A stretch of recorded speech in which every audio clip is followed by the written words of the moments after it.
In this video, we're going to have a look into orchestration in Microsoft Fabric. Like, what is orchestration in Microsoft Fabric, but also how can you do it using pipelines or notebooks? And of course, how can you schedule it or trigger it? And if you wonder, what is data orchestration? What does that even mean? It's the process of coordinating different steps in your data pipeline. So instead of doing everything manually, so we could say, please get the data, refresh the data set, save the data or copy the data somewhere. But with orchestration, we can define the order, add rules, and we can make sure everything runs in the sequence that we want it to run automatically. So we don't have all these manual steps. So that is very basically what orchestration is. And I want to talk about two different ways to do that in Fabric. One is using pipelines and the other one is using notebooks. So let's first have a look into orchestration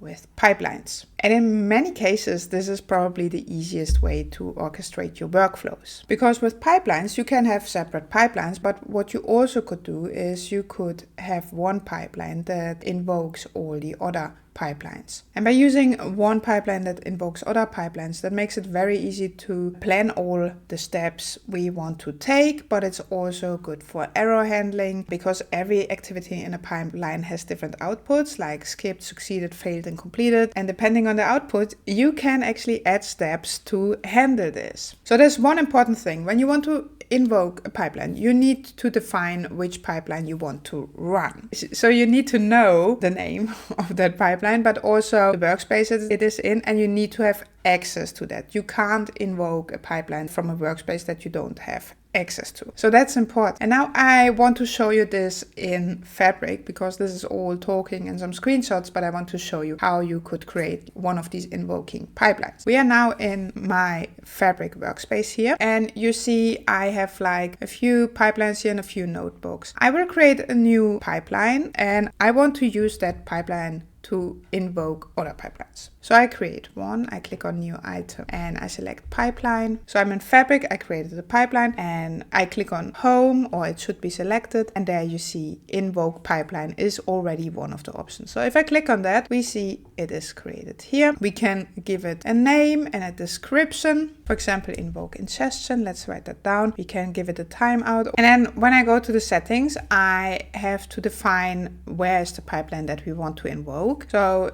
for example, mine is in Fabric and I already made a connection. If you haven't made a connection, there will be a button for you to make a connection. And then I need to select the workspace. So I just did that. And in that workspace, there needs to be a pipeline that I want to invoke. And I need to have access to that workspace. And once it's saved, we can click on run. And while we wait for this to run, now I, of course, used one of these invoke pipeline, and you see we can also define what happens if this is skipped, if it's successful, if it fails, and of course also when it is completed. So you could add more after this. And I would like to encourage you there to really think also about the error handling. So what happens if this fails? Do you want to get a message? Do you want to start over? All these kind of things. And it's very important to also think about that. So while I was telling that, we can see that this has succeeded. So that's very nice. So this pipeline has invoked another pipeline. If I go and I will have a look in my workspace. So I go to my workspace, we invoke this pipeline, the demo pipeline. And if I look on recent runs, I can actually see that this was the run.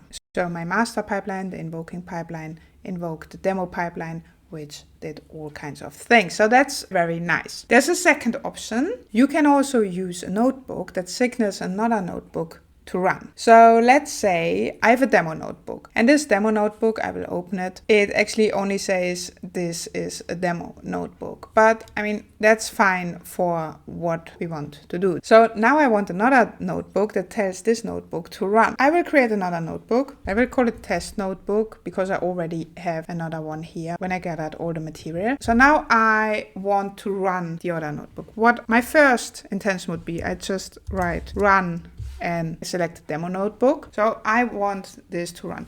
Now I can tell you if I do this, this will fail. I can show you. I get the error, magic usage error. Run cannot run with other code or magic comments. And you see these comments here, you can't put them in there. They need to move. So when I remove them, and now I run my other notebook. It has succeeded. I have the result that I wanted. Now you maybe think, oh, I will run another notebook just below. But if you do that, you also get an error. You can only run one notebook by cell, so you can't put them all in the same cell. But then again, I think it helps you to have a structured approach and really think about the order of how you want them to run. Now I want to show you something else, because now we had a look at the pipelines and how we can create the invoke pipeline, and I showed you how you can use a notebook to run another notebook. But now I did that manually. I clicked on that button, but you want that to happen automatically, I guess. So let's go into my pipeline again. And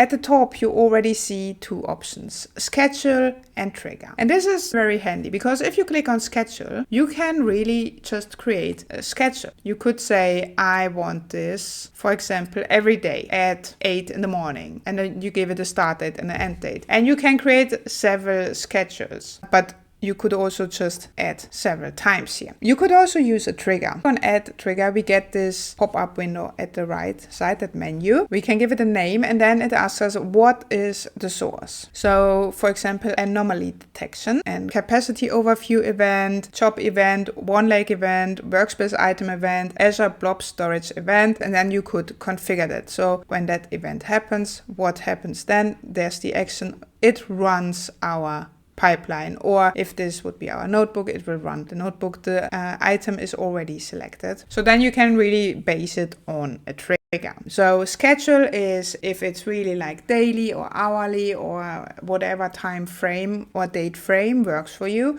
And trigger is really something happens and then you want the pipeline to invoke other pipelines. So this was a really short video about Fabric orchestration, because I want to show you the basics, like how you can use a pipeline or a notebook for your data orchestration in Fabric. And I created this video together with Reizer, and he's writing articles and blog posts, and he also wrote about this. I will put the link in the description, because he writes the blog posts, I make the videos, and if you prefer to look at this step by step, I would really recommend you to read his post about it. He has also a ton of screenshots, and you can really follow that step by step. If you have any questions, let us know, and we hope that this content helps you.